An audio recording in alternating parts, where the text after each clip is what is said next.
Big boss Malayalam season 7 ആദ്യ ദിവസം analyse ചെയ്യുമ്പോൾ മികച്ച 5 മത്സരാർത്ഥികൾ ആരൊക്കെയാണെന്ന് നമുക്ക് നോക്കാം. ഒന്നാമത്തെ മത്സരാർത്ഥി എന്ന് പറയുന്നത് റെന ഫാത്തിമ. ഒരു 19 വയസ്സുള്ളൊരു മത്സരാർത്ഥിയാണെങ്കിൽ കൂടി മറ്റുള്ളവരെക്കാൾ ചിന്തിച്ച്, അതായത് ഒരു ഓഡിയൻസായിട്ട് ചിന്തിച്ച് കളിക്കാൻ പറ്റുന്ന, ഒരുപാട് ദൂരം പോകാൻ സാധ്യതയുള്ളൊരു മത്സരാർത്ഥിയാണ്.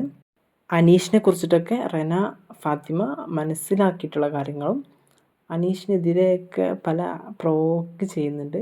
അനീഷിനെതിരെ ചെറുതായിട്ട് മറ്റുള്ളവരെ പോലെ ഭയങ്കരമായിട്ട് അഗ്രസീവായിട്ട് അനീഷിനോട് ചെയ്താൽ ഭയങ്കര അവനൊരു രാജാവ് എന്നുള്ള രീതിയിലാവും. അതൊക്കെ മനസ്സിലാക്കി കളിക്കാൻ ശ്രമിക്കുന്നൊരു മത്സരാർത്ഥിയാണ്. ഒരുപാട് ദൂരം പോകാൻ സാധ്യതയുണ്ട്. രണ്ടാമത്തെ മത്സരാർത്ഥി എന്ന് പറയുന്നത് ആര്യൻ.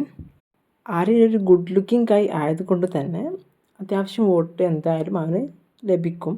പക്ഷേ ഗെയിമിലായാലും അവൻ അതായത് ഇന്നലത്തെ മറ്റേ ബാൻഡ് കയ്യിൽ കെട്ടിയിട്ടുള്ളതൊക്കെ നന്നായിട്ട് കളിച്ചിട്ടുണ്ട്. സോ ഒരു മികച്ച ആദ്യ ദിവസത്തെ ഒരു മികച്ച മത്സരാർത്ഥി തന്നെയാണ് ആര്യൻ.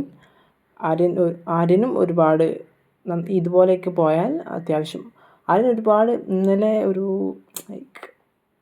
ഇന്നലെ ഗിസേലിൻ്റെ ഒരു അടിവസ്ത്രത്തിൻ്റെ ഒരു കേസ് വന്നിട്ടുണ്ട്. അതൊക്കെ നന്നായിട്ട് നൈസായിട്ട് കൈകാര്യം ചെയ്യാൻ ആര്യന് സാധിച്ചിട്ടുണ്ട്. സോ അത് ഭയങ്കര നല്ലൊരു പ്ലെയറാണ് ആര്യൻ. മൂന്നാമത്തത് അനീഷിനെ പറയാൻ കാരണം ഒരുപാട് പേരെ ഇറിറ്റേറ്റ് ചെയ്തിട്ടുള്ള മത്സരാർത്ഥിയാണെങ്കിൽ കൂടി ബിഗ് ബോസിലേക്ക് വന്നിട്ട് ഏറ്റവും കൂടുതൽ ആളുകൾ സംസാരിക്കുന്നത് അനീഷിനെ കുറിച്ചിട്ടാണ്. അനീഷിനെ എതിരെയാക്കുകയാണ്, മറ്റു മത്സരാർത്ഥികളെ അനീഷിനെതിരെയാക്കുകയാണ് അനീഷിൻ്റെ ഗെയിം എന്ന് പറയുന്നത്. ഒരുപാട് മുൻ മത്സരാർത്ഥികളുടെ ഒരു കോപ്പിയാണ് അനീഷ് നമുക്ക് തോന്നും. അത് അങ്ങനെ തന്നെയാണ്. അനീഷ് കളിക്കുന്ന ഗെയിം മജോറിറ്റി മത്സരാർത്ഥികൾക്കും മനസ്സിലായിട്ടുള്ള എന്നുള്ളത് തന്നെയാണ്. കാരണം അനീഷിന് ചെറിയ കാര്യങ്ങൾക്കാണ് അനീഷ് ഓരോരോ പ്രശ്നങ്ങൾ ഉണ്ടാക്കണം. അതിനൊക്കെ അവർ ഭയങ്കരമായിട്ട് പ്രൊവോക്കാവുന്നുണ്ട്. അപ്പോൾ അത് അനീഷിൻ്റെ ഗെയിം അവിടെ ഇപ്പം കുറച്ച് പേർക്കൊന്നും അനീഷിന് ഇഷ്ടമില്ല, ഇവൻ ഓഡിയൻസിന്.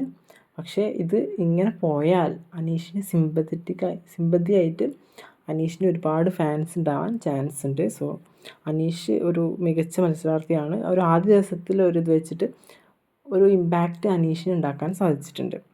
നാലാമത്തെ മത്സരാർത്ഥി എന്ന് പറയുന്നത് രേണു സുധി. ഒരുപാട് നെഗറ്റീവ് ഉണ്ടായിട്ടുള്ള ഒരു മത്സരാർത്ഥിയാണ് രേണു. അതുകൊണ്ട് തന്നെ ബിഗ് ബോസിൽ പോകുന്നതുകൊണ്ട് രേണുവിനൊന്നും നഷ്ടപ്പെടാനില്ല.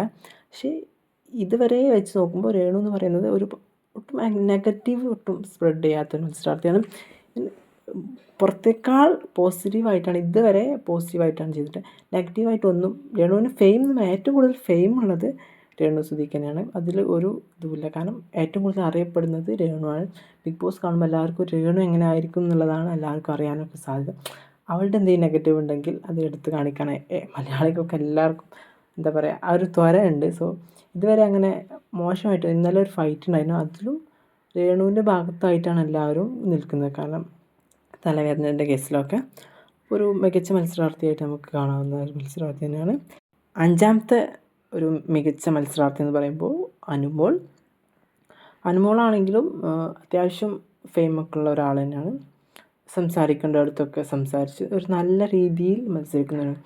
കുറച്ചുകൂടെയൊക്കെ ഒരു അപ്പ് ആയാൽ ഞാനൊക്കെ ഒരുപാട് കയറിപ്പോകാൻ ചാൻസ് ഉള്ളൊരു മത്സരാർത്ഥിയാണ്. അങ്ങനെ അധികം ക്യൂട്ട്നെസ് ഒന്നും ഇടാതെ നല്ല രീതിയിൽ ഇപ്പോഴും അത്യാവശ്യമൊക്കെ സംസാരിച്ചിട്ട് നല്ല രീതിയിൽ ഒരു മത്സരാർത്ഥിയായിട്ടുള്ള പിന്നെ ഇത് ആദ്യ ദിവസം തന്നെ ആയതുകൊണ്ട് നമുക്ക് ഒരുപാട് പേരൊന്നും പറയാൻ സാധിക്കില്ല. കാരണം ഒരു ദിവസമല്ലേ കഴിഞ്ഞിട്ടുള്ളൂ. അപ്പോൾ ഈ ഒരു ദിവസത്തെ പിന്നെ ഒരുപാട് ഷാനവാസായാലും ഇവരൊക്കെ ചെയ്യുന്നുണ്ട്. പക്ഷേ ഷാനവാസൊക്കെ കഴിഞ്ഞ ദിവസം ജിസേലിനെ കുറിച്ചിട്ടൊക്കെ സംസാരിച്ചിട്ട് കഴിഞ്ഞ ദിവസം ജിസേലിൻ്റെ വസ്ത്രധാരണത്തെക്കുറിച്ച് പറഞ്ഞതൊക്കെ ഭയങ്കര മോശമായി. അതർവൈസ് ഷാനവാസും ഇപ്പം അപ്പാനി ശരത്ത് അവരൊക്കെ ഒരു ഇത് സംസാരിക്കുന്നുണ്ട്. എന്നാലും ഒരു മികച്ച 5 മത്സരാർത്ഥികൾ എന്ന് പറയുമ്പോൾ ബിഗ് ബോസ് പറഞ്ഞാൽ എല്ലാവരും കപ്പിന് വേണ്ടിയിട്ടല്ലേ, നെഗറ്റീവ് ആവാൻ വേണ്ടിയിട്ടല്ലല്ലോ മത്സരിക്കും. അപ്പോൾ നല്ല രീതിയിൽ മത്സരിച്ച് ഒരു 5 പേരാണ് ഞാൻ പറഞ്ഞിട്ടുള്ളത്. പിന്നെയും കുറച്ച് പേരൊക്കെ ഉണ്ട്. നമുക്ക് വരും ദിവസങ്ങളിൽ അവരുടെ ഗെയിമൊക്കെ എങ്ങനെയുണ്ട് നമുക്ക് നോക്കാം. അപ്പോൾ എൻ്റെ ഒരു ഇതിൽ ഒരു 5 നല്ല മത്സരാർത്ഥികൾ പറയുന്നത് റെന ഫാത്തിമ, ആര്യൻ കത്തൂരിയ, അനീഷ്, രേണു സുധി, അനുമോൾ, ഇവരൊക്കെയാണ്. അപ്പോൾ നിങ്ങളുടെ ഇഷ്ട മത്സരാർത്ഥികൾ ആരാന്നൊക്കെ നിങ്ങൾ കമൻറ്റ് ചെയ്യണേ.